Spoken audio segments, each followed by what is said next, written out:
सध्या एक ट्रेंड आलाय तुम्हाला माहिती आहे का देशात, जोरात चालू आहे तो ट्रेंड, ब्राह्मणांना शिव्या घालायच्या.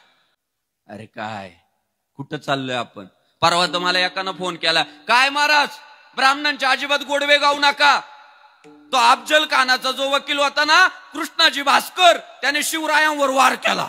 म्हटलं अरे गाढवा, तुला गाढव म्हणणं म्हणजे गाढवाचा अपमान आहे. इतिहास वाच.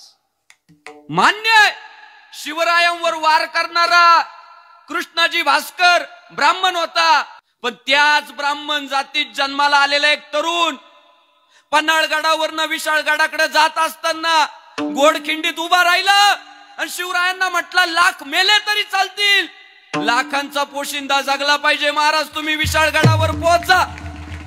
पोहोचल्यानंतर तोफांचे आवाज द्या. जोपर्यंत तोफेचा आवाज येत नाही तोपर्यंत हा बाजीप्रभू देशपांडा या काही गनिमाला पुढे सरकू देणार नाही, असं म्हणणारा बाजीप्रभू देशपांडे ब्राह्मण होता हो.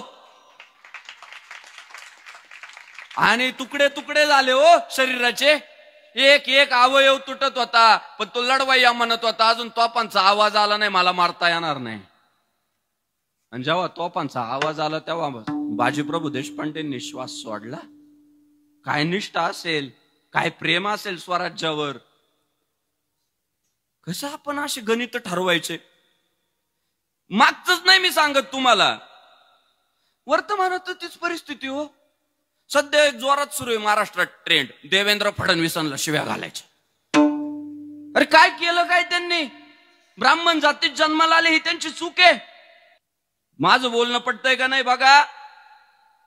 स्वातंत्र्य मिळून 75 वर्ष झाले. 75 वर्षापासून मराठा समाज आंदोलन करतोय. पहिल्यांदा मराठा समाजाला काही का होईना आरक्षण देणारा पहिला मुख्यमंत्री देवेंद्र फडणवीस आहे. कोणी नाही केली डेअरिंग. आजही जाहीरपणे आरक्षणावर कोण आपलं मत मांडायला तयार नाही. महाराष्ट्रातले भले दांडगे नेते बोलत नाही त्या मुद्द्यावर. देवेंद्र फडणवीसांनी महाराष्ट्राची वाट लावली. काय लावली?